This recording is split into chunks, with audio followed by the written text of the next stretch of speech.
Hello and welcome, everyone. Welcome to another episode of Conscious Conversations with Keith and Lisa. Conversations in consciousness. I'll get it right one of these days. Today, I am, and every day, I am Lisa Warner. And I am Keith Leon S. We have a special guest today, Maura Leon S. Welcome, Maura. Thank you. Thanks for joining us today, Maura. We always hear about you in the background and this elusive wife of Keith, the love of his life. And woo, she actually is. Here she is. She's not a figment. Love it. Yeah, I think I'm real. Yes. Somewhat, in some way. Thanks for inviting me. Oh, thanks for coming to join us today. We love this topic that you have chosen. Maura and I are soul sisters in self-healing. So our topic today is self-healing. So Maura, what made you interested in self-healing? That's a good question. My mom was a hippie in Vermont in the 60s and 70s. And I think that was the start of it. You know, she was like into natural things and stuff. But I don't know. I think like you, Lisa, I just kind of always innately had this sense of like reality and not reality. And all around me looked like not reality. And inside me was like reality. And so whenever I would be exposed to anything sort of like spiritual or any kind of advanced ideas or ancient ideas or whatever you want to call it, where people are talking about something different, it totally resonated. So I can't like put my finger on like when did it start that I had that sense, but I know that the first time I got a diagnosis, I was like, yeah. You know, like I had both sides of it because by that time I was an adult already. And so, you know, I had been in this world of indoctrination for long enough that it had had an effect on me. So, you know, there is fear in getting a diagnosis, and there is, well, you know, but the listening to the doctor part, because this is the funny thing, like my parents, neither one of my parents were into doctors, but yet they were the ones who wanted me to go to a specialist and get the diagnosis and, you know, probably wanted me to do what he said. I'm not really sure. I don't remember exactly. I don't think they tried to push me with that, but the doctor did. So yeah, that was kind of when I started on that path for sure. But at this point now, it's like, it's kind of becoming everything for me, which over the last few months at times has been like a little bit much. But I'm just really opening myself to deeper levels of like, what does that mean? What can it really mean? Like how can I really be a living example of self-healing in a way that people can see that it's real and people can see that it's important and the difference that it makes. So I don't know if I answered your question, but. Yeah, for sure. Yeah, most people think that self-healing is just about healing their bodies. What do you say to that?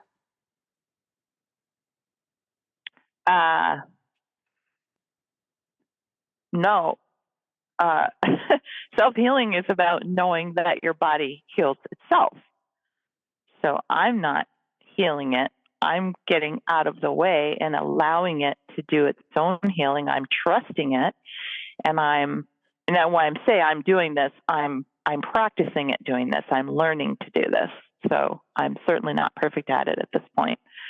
But yeah, it's me listening to my body and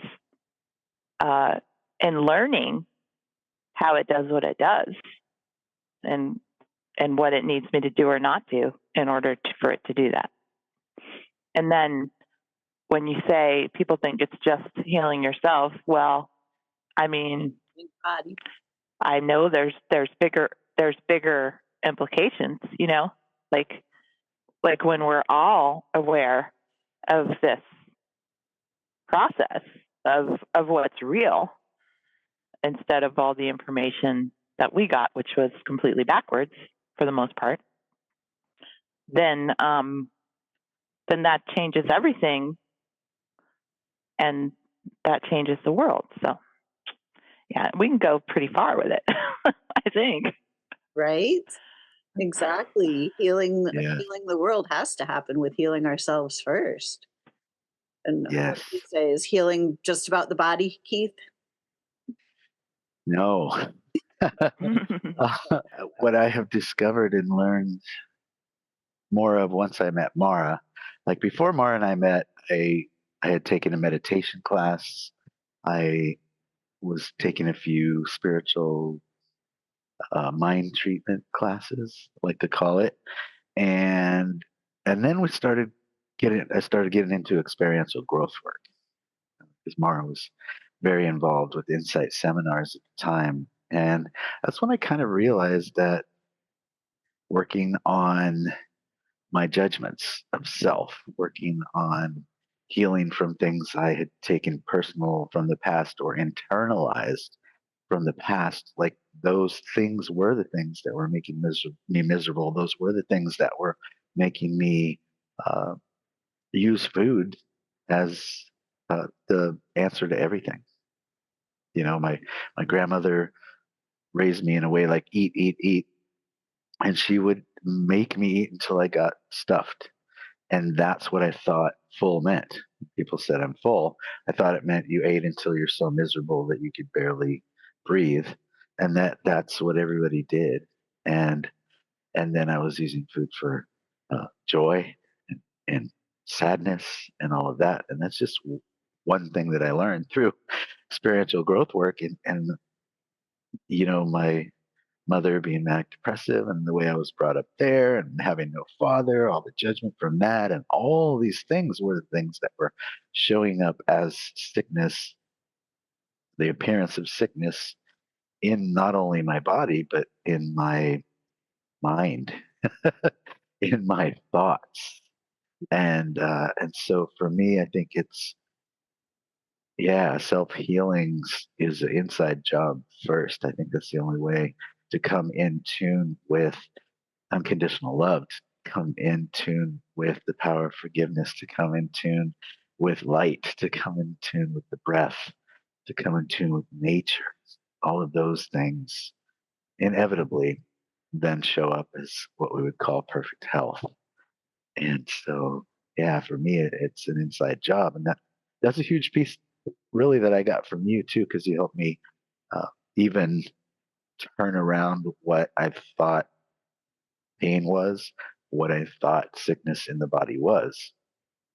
And that's why I constantly harp on that when we're doing these calls, is because you reminded me of that. And that was the piece that I had forgotten for all those years, is that it starts from the inside and then works its way out. So I had to get my thinking stinking corrected and come in alignment and then learn a few things like pain actually equals healing and just those few things that flick the switch and help me completely remember the truth of how it goes. And then, of course, that pain left me. And now I praise you from every mountaintop human possible for reminding me of the truth uh, that I just shared, what I know to be the truth personally.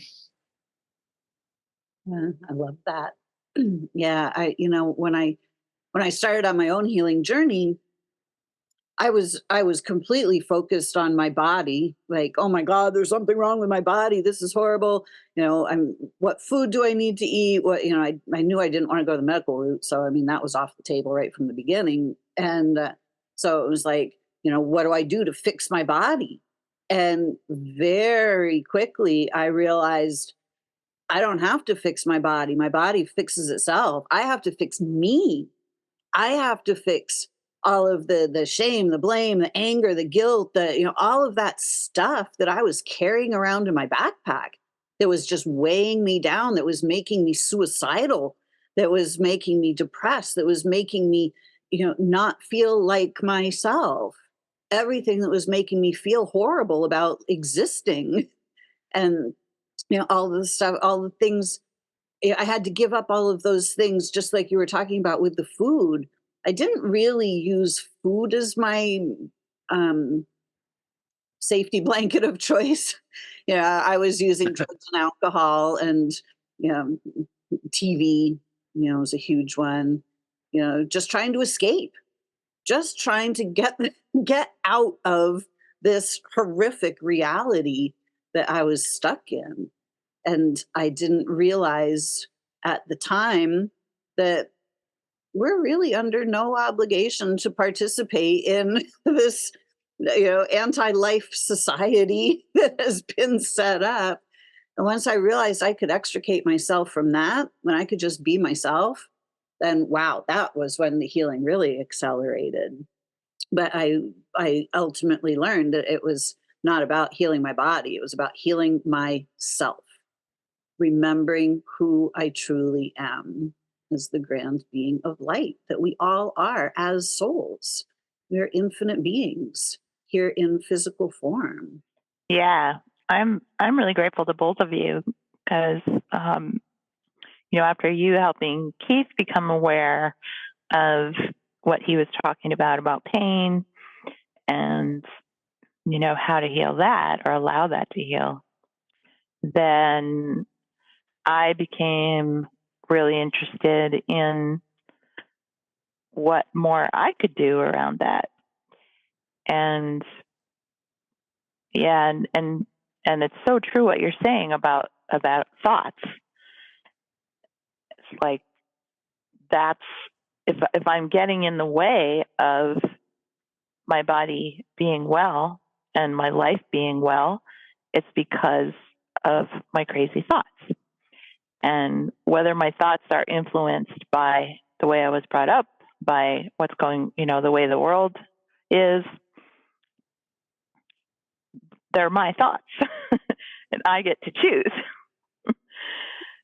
and so lately what I'm learning about is the integration, putting those thoughts aside and really noticing more about what's going on within me, about what's going on around me, about what's going on with nature, about what's going on with other people in my life, and just paying attention and being present with all of that.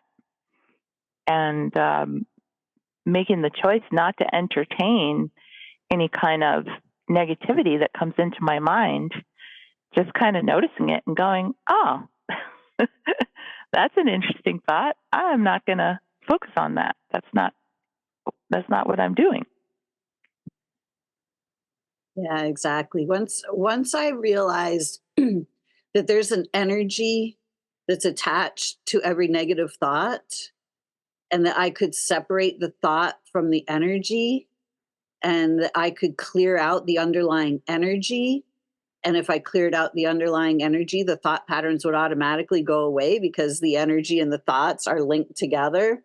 So I started to learn how to decouple those, clear away the energy, and then thought just went with it. And you start clearing out your energy field. You start noticing, like, oh, there's a little shame there. Let me clear that out. That doesn't belong to me. Oh, there's a little guilt there. Oh, hang on. Let me clear that out. Doesn't belong to me. And then you call in, what is mine? Peace, ease, love, joy, happiness, curiosity, excitement, enthusiasm. Like, these are all me. These are all what's true and natural to who we are as divine beings. And unless we claim our divinity, unless we claim our natural state of being, then the external world sucks our state of being right away from us. And then we're like, Yeah. I don't know why I don't feel so great. But our energy has been drained And the fear from the external world has like boom, been deposited in our energy field, and we walk around with all of that garbage from the external world in our space. And as long as we're walking around with that, we're not going to feel good. Like, no ifs, ands, or buts. And our bodies are not sick. Our bodies are going, hey, you're carrying this stuff around right here. Are you sure you want to keep carrying this? Like, it shows up in the body. And it's just the body pointing out what you got going in your energy field that you haven't cleared out. Because any of the garbage that's in your energy field is taking up valuable real estate that your soul should be taking up. I just thought of something, and I asked to tap into the one mind today and have a new thought, at least one new thought today. And I just had one. I just thought of, that when we're born up into this world, all we truly know is love. We're in the womb, right? Love, being fed, love, mom's energy. Even when I wasn't born yet, she was sending me love. And we come out like into the world, into love, and everybody's like holding us and cooing and just like full of joy because of this new life that has been created. And the thought that's brand new is I don't ever remember hearing a baby sneeze, cough, you know, show symptoms of those things. I think the first time that I can remember children having any of that is like maybe age of two. And could that be because of seeing all the people sneeze and cough and all the TV shows and all the programming and all the things that are coming in to drown out only love, drown out how we were born, and kind of program those things in. Um, wow, I never really thought about that. I cannot think of a baby coughing and happen to get, you know, it's not, I don't remember that being a thing. It's interesting. Do you? I Yeah, I haven't spent a whole lot of time around babies lately, but anybody can experience shocks at any time. So I'm sure it's possible that because the cough would be the resolution of something, and a sneeze would also be a resolution. So if there was some sort of a stink conflict or different things, then that would happen. Yeah, they do have symptoms. Like I spent time around babies. I did a lot of babysitting when I was younger, and they do have those things. But what I would say is different is they're not judging it or being afraid of it, and that's the part I think gets programmed into us is to, oh no, this is bad. This means something bad, and it means more bad is coming.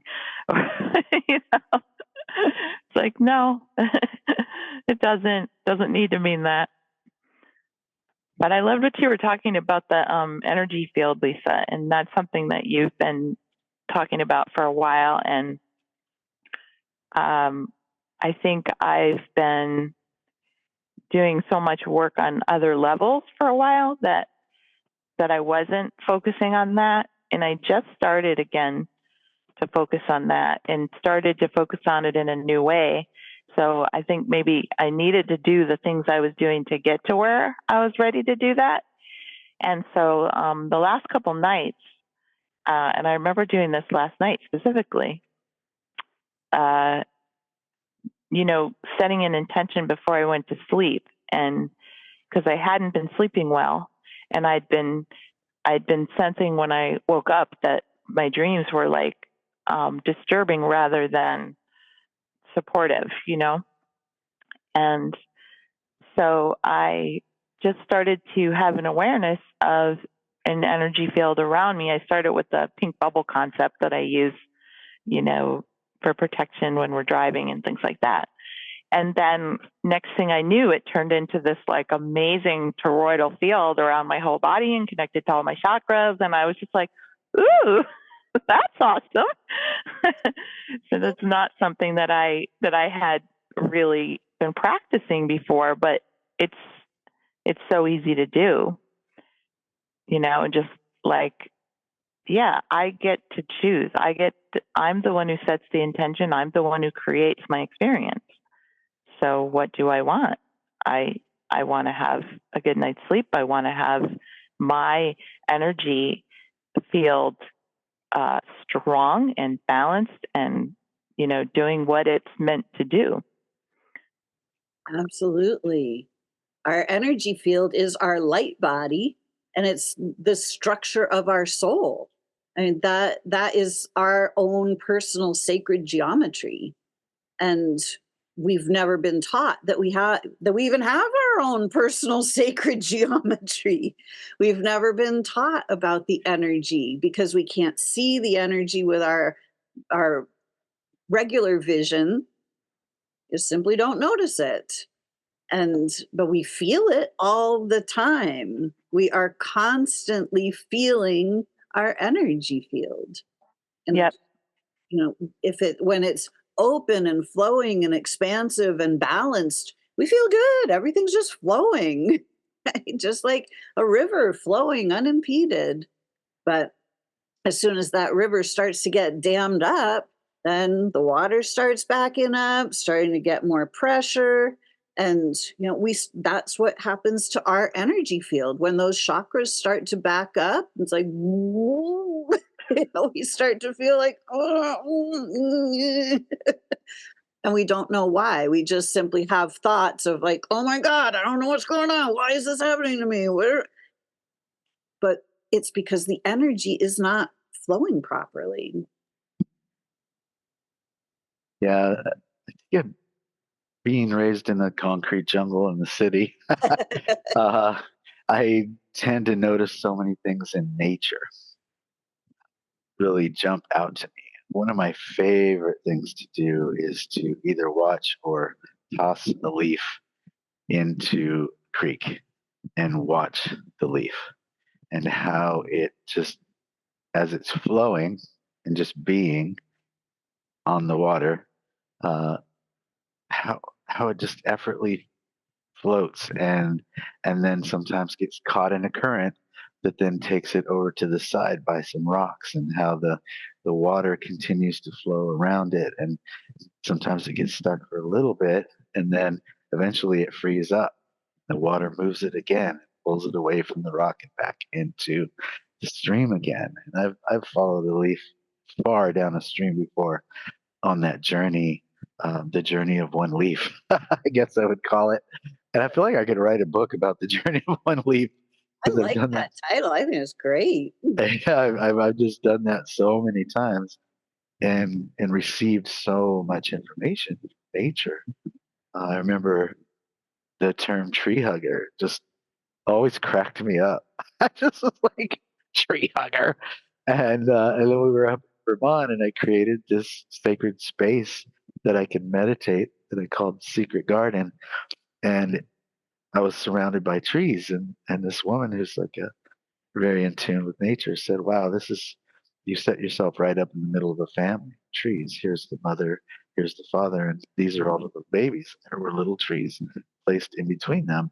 And I was like, wow. So once I was sitting and meditating in that space and then I had that knowledge, then I finally got up and put my arms around a tree and then just started to breathe and tune into the energy of the tree. And there was so much there. I stayed there for a long time and so just downloaded so much knowledge. Talk about new thoughts, things that I had never thought before were coming. Feeling the presence and the power of the tree, thinking about how even like the strongest winds could blow those trees almost like sideways and they still stood. And only the ones who were in a weaker grounding ever fell over. You know, the ones that tipped, you could go look at the soil, and the soil had been compromised.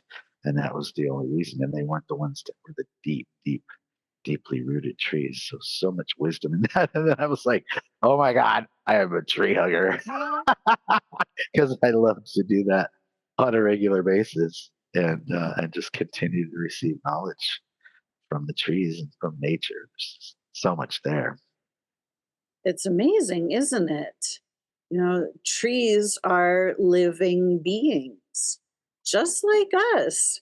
They just exist in a different container. They don't have a mobile body like we do, they have a stationary body. But they still have consciousness, they still have beingness, they still have love, they still communicate with everyone around them, with all of the other trees. They connect, you know, they communicate through the subtle energy realms. They connect through the mycelium layer that goes, they protect each other, they send each other messages, they send each other energy to, like, it's an entire world that exists right here, it coexists with us, but humanity doesn't usually notice it. We have like zero comprehension that trees are actually living beings. Mhm. Yeah, I think that's why I feel so good when we're here in Florida when we go over to the food forest, because there's so much life there. And I can just, like, I'm in the middle of it and I feel so connected to all of it. And when we're over here by the beach, it's like we're in we're in an RV park, there's some palm trees, and that's about it. And during the winter, it's been like it gets so sort of cold and the wind gets so rough that I'm not like really feeling encouraged to go down to the ocean during that time. And this morning, Keith and I went down early and took a long walk on the beach. And it is just like the most perfect day. It was the most perfect day for it. And I just felt so connected. There was hardly anybody down there but people who were just like putting out their fishing lines. But as we walked past them and walked down the beach, there was nobody around. And just being on the sand with my bare feet, having the ocean, which was calm. It was like the calmest that it ever is. And just like, feeling that, coming up, coming in and going out. And then the sky was incredible. And then when we walked back, Keith wanted to go talk to one of the fishermen that he knew. And I just laid my shirt down and laid down and it's just been so long since I've done this, of just laying my body down on the ground, on the sand, and looking up at the sky. And I had my eyes closed a lot of the time, but for part of the time when the sun was behind the clouds, so it wasn't too bright in my face, I just opened my eyes and just fully connected. It just feels hard to even put it into words because the experience is so deep when you feel that connection. And I feel like I hadn't felt that connection since I'd been over at the food forest. And it's just like, I've just been like cooped up, the whole winter inside. And it's so important to have that connection. And I think when I'm not having that connection, I need to be creating it more, using my thoughts for that, using my inner world to like create that connection to the outer world. Right? It's Yeah. that connection is like it's part of who we are. I mean, part of the one mind, the one divine design. And without that connection, we suffer and our health suffers. So healing, that's like part of the whole healing process, is allowing ourselves to tune back into those subtle energy fields and reconnect to life, to the whole world around us. Different parts of nature I love to use for different types of healing. If I'm ever feeling uh, not financially abundant, right? If I'm ever caught up in that trap, the beach is the first place that I go. And and remember when somebody pointed out to me that abundance, and especially financial abundance, is like the water. it washes in, it goes out, washes in, it goes out, and it's just a cycle. It doesn't only come in, and it doesn't only go out ever. And when you look at the flow, even like no two waves are different. It never comes in the same exact way. Sometimes it washes up and it does this. Sometimes it washes up and it does this. And these are the things that I think about in nature, and especially down at the beach. It's like a financial abundance piece for me. It's grounding, right? Putting hands and feet into the sand. So much around us to teach us about healing, healing our mind, healing our consciousness, healing our body. Like it's every answer is right there if we sit down long enough to breathe it in, long enough to ask a question, and let nature through us, the one mind that we're tapped into, right? That we all share, bring us the answers that we're looking for through nature. Exactly. And when you think, well, when I think about it, I realize that we are connected to the entirety of all that is. We are directly connected to the universe itself. And when we separate ourselves, when we feel isolated, when we feel alone, when we feel not good enough, when all of these things that rip us out of our awareness of that oneness, everywhere we are not feeling that oneness, we are going to feel a disconnect. We are going to feel dis-ease because it's designed that way. It's to let us know, hey, you've disconnected. Come back in to the oneness, come back into the wholeness, into the love, into the well-being, into the infinite flow of living life force energy. Mm. As soon as we disconnect, and that's where the healing is. It's reconnecting ourselves.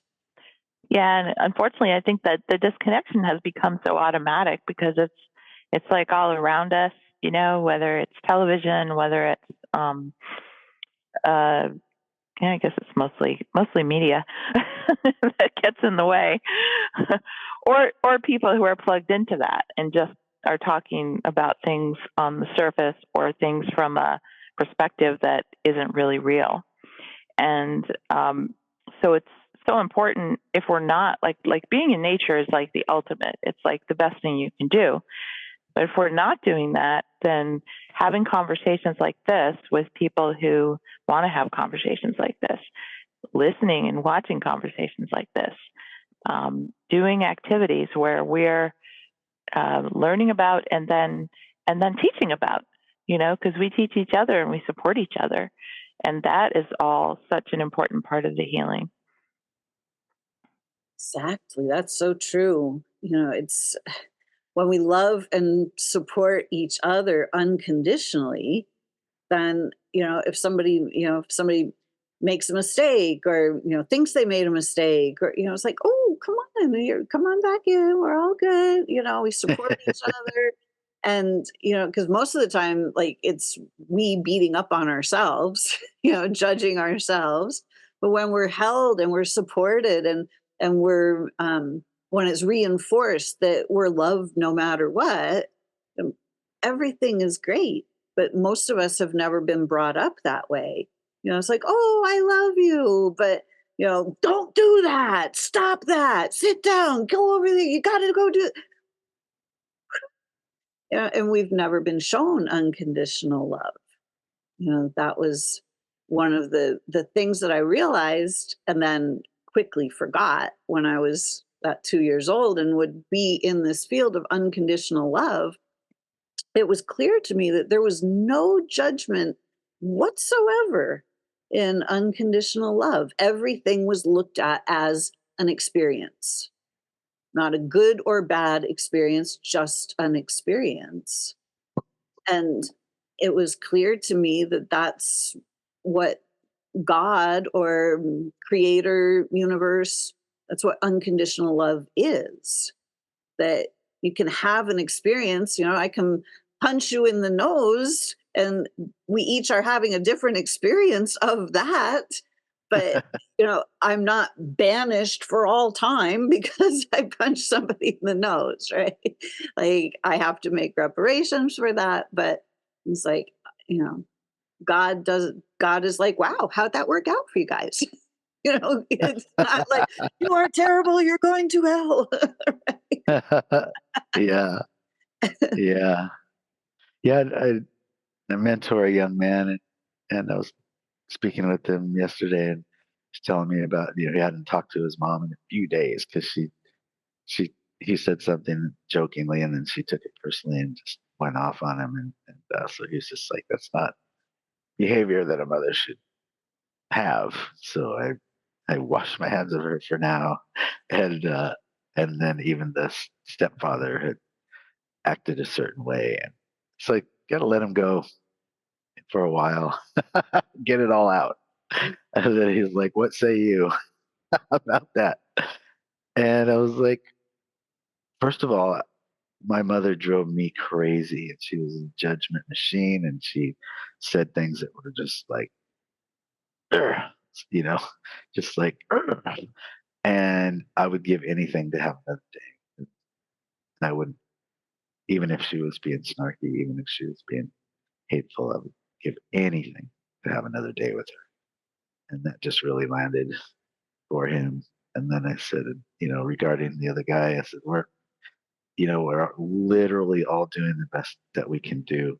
So when he does something that doesn't sit well with you or seems mean or whatever, if maybe you could think, like, how was he raised? What would he have had to go through to think that this is okay to treat someone like that? Like, what would he have to go through, right, to be talking to me like that in the past? And that might help you move into more of a place of compassion than taking anything personal, because he's truly, even in that moment, doing the best that he knows how. Yeah, that really moved him. I say, it's not saying like, okay, keep treating me like crap, being a doormat, uh, and maybe you won't feel like a doormat if you realize that none of it is about you, that it's just his stuff that he's throwing out in a space you have ears. And so I feel like any of this that I could talk about is always going to be about this subject that we're talking about today: self-realization, self-healing, forgiveness, compassion, unconditional love. These are words, and how many times can we actually take those words and then turn them into something that is in our cells, in our DNA, in our space, in our energy, and make it a real thing instead of a concept, word that is truly what I live for, truly what I love to do. And, when this camera's off and I'm hanging out with my friend Theo, I would say the darndest things that I'm sure at first it was like shocking because, do I never have a reaction to anything? No. Am I perfect? No. I was my little liar called Judgmental Johnny. Like, gee, why did I name him that? It's not like that's just gonna go away because I created this magic process. The process that I created helps me realize Judgmental Johnny is there, and then do the work that I need to move past that and do everything that I was just talking about. See the truth of the situation, and that is that I'm making up. If I'm offended by somebody, if I'm frustrated by somebody or whatever, it's like I'm making that up. They're just doing what they're doing, and that's the only thing that's true. They're doing what they're doing, and anything other than that is some crap that I just made up. Yeah, that's awesome, Keith. I love it. I love all those words you were sharing, and the word that keeps coming to me that I don't think you mentioned, but it goes right along with them, is trust, and particularly self-trust. But then once I learn to have the self-trust, then I can trust what you said, that other people are doing their best, and that my interpretation of things isn't necessarily accurate. or relevant and or productive or healthy. And I was thinking about what I shared at the beginning about my parents. Even though they, when I had the diagnosis, even though they weren't really into doctors, they wanted me to go to the specialist doctor. And now that I'm the age that I am, and I have, people in my life that I care about who are younger. And actually, it was the other day. It was actually Theo, where I noticed myself wanting to like protect him from something and acting in a way that wasn't trusting. Not saying it wasn't trusting of him, although ultimately probably not, but not trusting of everything, of the process of life. Not just trusting that everything's going to be okay, and I don't need to like worry in this way. But yet I noticed myself doing it.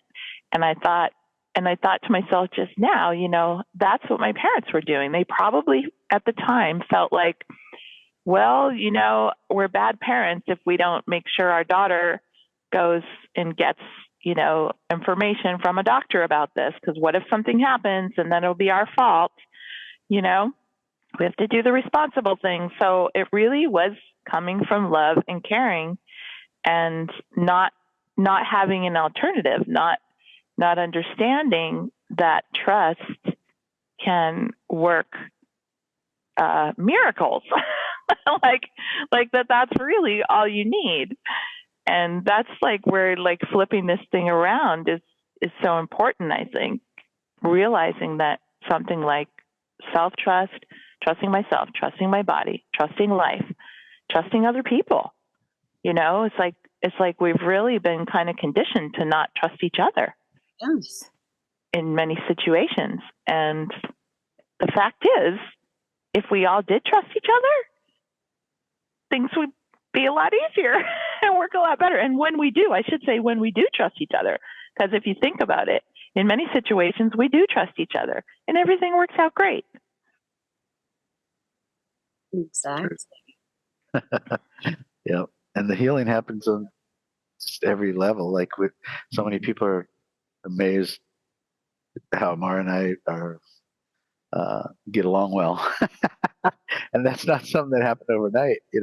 It's we work at it, and every day that we have a beautiful day where we didn't get triggered is healing, right? Healing our relationship ultimately, because we're not dragging up past relationship things into our being. One of my favorite things, and it's a quote from The Princess Bride, is I would get triggered and Maura would say, "I'm not a witch, I'm your wife." And yes, it's a funny line from a movie, but it's so important because it was triggering like mother stuff or ex-wife stuff, or right, or I wouldn't have been getting triggered. So I'm not a witch, I'm your wife turned into, anytime I would hear that, I would say, it's true. She would never, ever say or do anything that would hurt me purposely, ever. That's my mantra, right? She would never say anything ever that would hurt me purposely. And then I can come back so quickly. And so that's healing in so many ways, right? And yeah, that's all I have to say about that.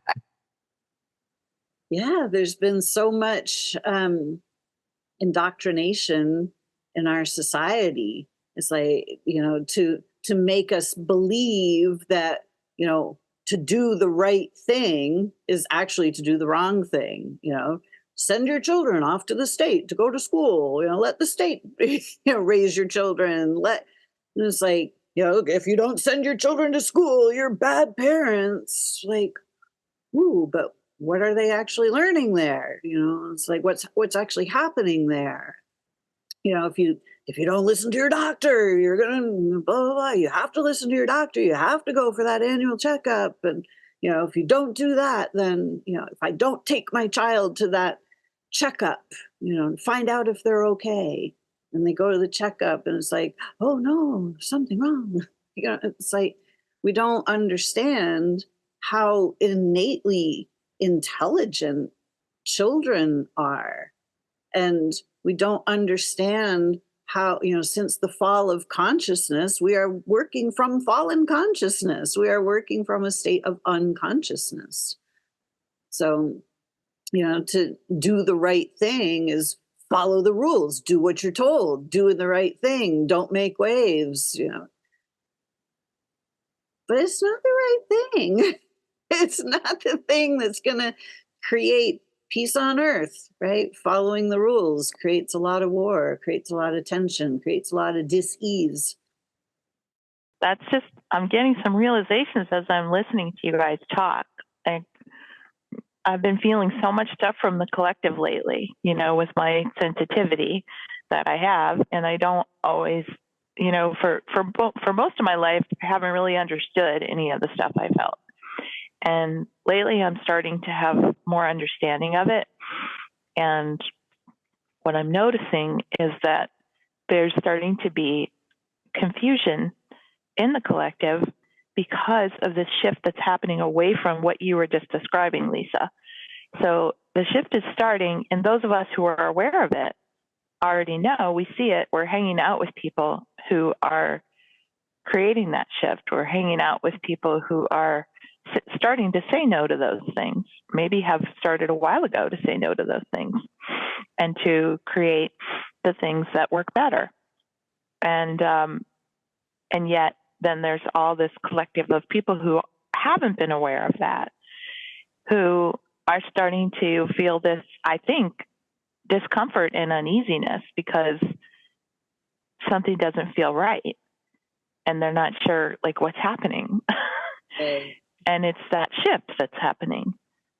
And so, yeah, it's very interesting to just kind of watch that process and know that even though we have things that get triggered in relationships with people who may not have the same awareness that we do or understanding of things or experience with self-healing and these other things, that we want to be available. So my work lately has also been about how can I be available to people who may not understand or appreciate what I know, how I live, the choices I make, but still seem to want to be connected to me because they feel the energy. And so how do I be available to them without compromising myself? Because my energy can easily get sucked away by them when they're not aware of they're not aware that they're doing it. And then I can get upset because I feel like they're doing it. They are aware, even though they're not, because I forget that they're not aware. And that's the whole thing. So that, I think, is a big part of our work right now too, is to kind of, we want to be available to people who are ready for this conversation. But also there's people who may or may not be ready for the conversation, but they're feeling that shift and they want our attention. And it's like, how much attention do I give them? so I can stay healthy. Yeah, I love that. So I can stay healthy, that's such a key part of the awareness, is that it's our emotional health that is the trigger for all of it. That's the barometer, that's the indicator. When we are living in resonance with all that is, there's just peace and ease and love and joy and appreciation of life itself. There's celebration of the beauty of creation. That's our natural state. And when we get pulled out of that natural state into oh my God, what's going on? This isn't good. Then we're getting pulled into the illusion. We're getting pulled into the who we are not. We're getting pulled into the anti-life. illusion, not the celebration of life that actually is.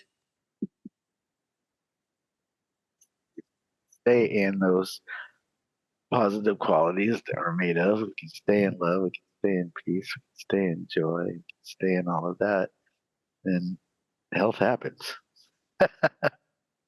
It's Right? just the natural state of our being in alignment with the truth of who we are, which is good and only good. How many different words we can use for that?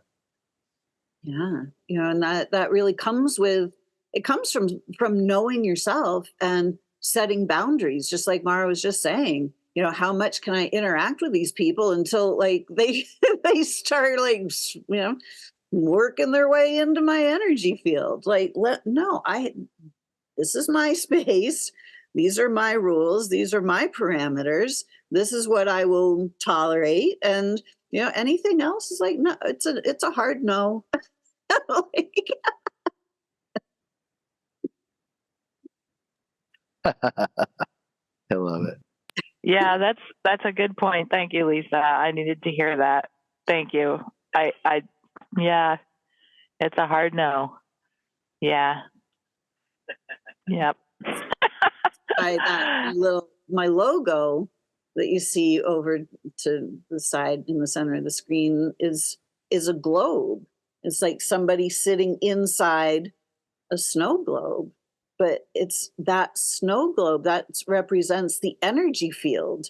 And it's like it's our personal energy field is our personal space, and it's up to us to keep it clean and clear and balanced and happy and peaceful and joyful, and we're the only ones that can do that. Nobody else can do that for you. It's like, oh, Mara, I see you have a little thing of guilt right over there. Let me clear that out for you. Like, it's you're, not how you're, it in, happens. you're in my field. You're in my field. Yeah. Like, no, it's like, okay, this is my energy, and you're starting to push my boundaries. So okay, this is what I will take. This is what I will tolerate. This is what I will not. And we don't have to be mean about it or anything. It's just like, okay, great talking to you. See you later. Like, it can be as simple as that. It's like, okay, I've had enough. I'm done. See ya. Next. Yeah. But we've never really been taught that how to have boundaries, because as children, our boundaries are crossed all the time. It's like, no, we're going to church now. You don't get to stay outside. No, we're going to go do this right now. You don't get to do that. Or no, it's like, oh, okay. And the stuff that we want to do that feels natural to us gets overridden. And then we go, oh, I guess I don't really have any free will. Like, I have to do what my parents are telling me or what the teacher is telling me. And so those boundaries get corroded at a very young age, unfortunately. Yeah, and this is where tuning into the body is so helpful for me. It's like after I shared what I shared a minute ago, I noticed when you started talking that I felt that feeling in my whole body because this is a very recent situation and current situation. And my whole body just all of a sudden felt like weak, and like all the energy was just being sucked out of it, just as I described to you when I was talking. And I mean, it still feels that way right now. And so I'm just like thanking my body right now. I'm just like, because this is such good information for me to realize that when I feel that feeling of guilt, of, obligation, or like I should be some way other than how I am, and like it's not okay to have boundaries or something like that, this is what my body feels like. And that's my body saying, you're hurting me right now. You're harming me by having those thoughts. Well, and it's your body going, hey, you got this little smudge of guilt right over here that somebody like shot you with a paintball of guilt. It's hanging out on your globe, and it's like seeping inside. Like, clear it up.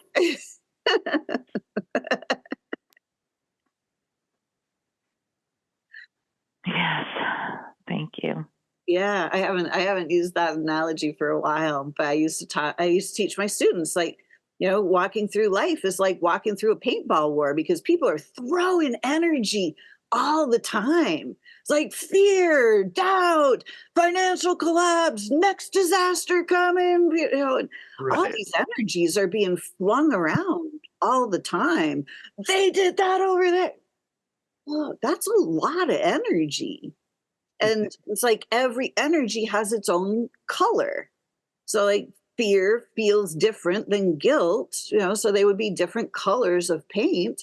So, if we were walking around in this paintball war, if we don't have a solid globe around us, if we don't have our energy field fully intact, if that's not there, we just walk out and like, and Getting at pelted. the end of the day, we're like, oh my God, I just don't feel good. I don't know why. But it's Yeah. like we're just slathered in all of this negative energy. It's like if we don't know how to clear that off, like we've been taught to take showers and, wash our hair and brush our teeth, but we've never been taught how to clear our energy field. And it's such an incredibly important skill. Well, I feel incredibly blessed because I know when you say we've never been, that you're talking to the masses, right? And Yeah, as people, humanity, and I'm people, talking like from the right, perspective of humanity. We've never been taught. right.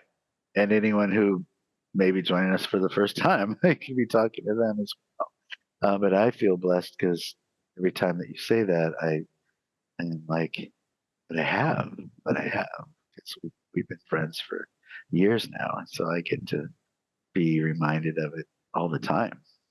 And, and we live it, right? All the things that you're saying, we've never been taught. We are literally bringing those things and teaching as much as we can to anybody who will listen. Those things that we say we've never been taught. And so I just want to take this moment to say, I'm so grateful for you in my life. I'm grateful for you as a dear friend. I'm grateful for you as a mentee. I'm grateful for you as a mentor. I'm grateful for you as a sister in love, and so many beautiful ways. I'm grateful for you. So I want to put words on that. Huh. Thank you. Right back at you. I mean, and this is why, like, we are all so in love. Love has been so distorted on this planet. It's like love is who and what we are. And when we be in love with each other, it's being in this state of love. It has, it's not this romantic thing. It's like this beautiful celebratory thing where we lift each Yes. other up, we help each other, we've got each other's back. It's like when you live with people like that all the time, life is amazing. Yes. We don't have to live in fighting and war and all of this. We are all Yeah. here to heal all of the ills of humanity. We are here to heal the division between our humanity and our divinity. We are here to heal the boundaries of separation and differences and recognize that we are all humanity. We are all grand beings of light who have chosen to take human form at this time. Yes. And when we realize that we are all the same, we all are coming from love, we can all start returning to love together. I love that. There you go. And see the truth and the beauty in each other, rather than anything else that we tend to want to see, and in ourselves, see the truth and the beauty in ourselves and in each other. Like when you were just sharing your appreciation, Keith, for Lisa, I was just thinking about all the things I appreciate about Lisa and all the things I appreciate about you. And it's like it just grows and grows and grows because I've stopped believing the thoughts that tell me that there's something wrong with me and that there's something wrong with you. And that whenever something shows up that looks like a limitation or a weakness or, some kind of reaction like you were talking about from judgmental Johnny or whatever, then I just recognize it as that pretty quickly these days, and go, oh, okay. So what? No big deal, because I know who you really are, and I know who I really am. So it's like, and 4 agreements are so great for that. We're always doing our best, and we're like becoming more and more impeccable with our words, and not making assumptions about other people, and not taking things personally. I mean, it's so simple. Exactly. And it's like when we know who we are, we can show our true selves to other people, and other people can then see who we are. It's like when we're operating from the default programming and operating from our fears and our traumas, that people are seeing our fears and traumas. They're not seeing who we are. So it's so important to know thyself first and foremost, so that we can heal thyself first and foremost. And I love that, that our circle of like-souled friends just keeps growing and growing and growing. And as we keep growing and growing and growing, this community living in common unity in this state of love, this just spreads all over the world. So here we are healing ourselves, each other, and now the world. It's quite amazing. Yes. Oh, well, what an incredible show today.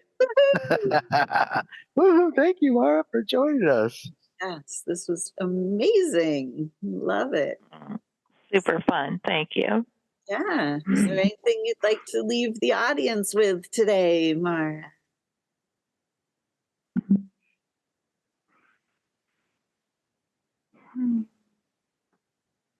Just remember who you are. And when you forget, remember again. And forgive yourself when you forget, and just remember again. Because all you have is each moment, and you're creating in that moment. So make it good. Yes, indeed. Thank you so much. Such wise words. Love having these conversations in consciousness, because it's all about consciousness. Consciousness comes first. It is who and what we are, and our consciousness is shaping our reality. So anything that is in our reality that we don't like the shape of, we have to reshape our consciousness in order to reshape the physical reality. Beautiful. Anything else you'd like to say, Keith? Ah, I'm full. I'm filled up. Yeah, I guess the only thing we didn't really talk about is the 5. We are the 5 people that we surround ourselves with. They are the 5 people that we hang out with the most. And been getting to hang out with the editor of the Inside Effects, Theo. And he's just a bundle of love and a bundle of joy. And it just pours out of him. He doesn't have to do anything to create it. It's just who he is. And so, yeah, surround yourself with the people who are those things that you would love to experience more of, and you have it. So it is. And so it is. Beautiful. So it is. So everyone, thank you so much for joining us for another Conversations in Consciousness. Until next time, have some great conversations. Yes. All right. Thanks for joining us, everyone. Bye for now. Bye now.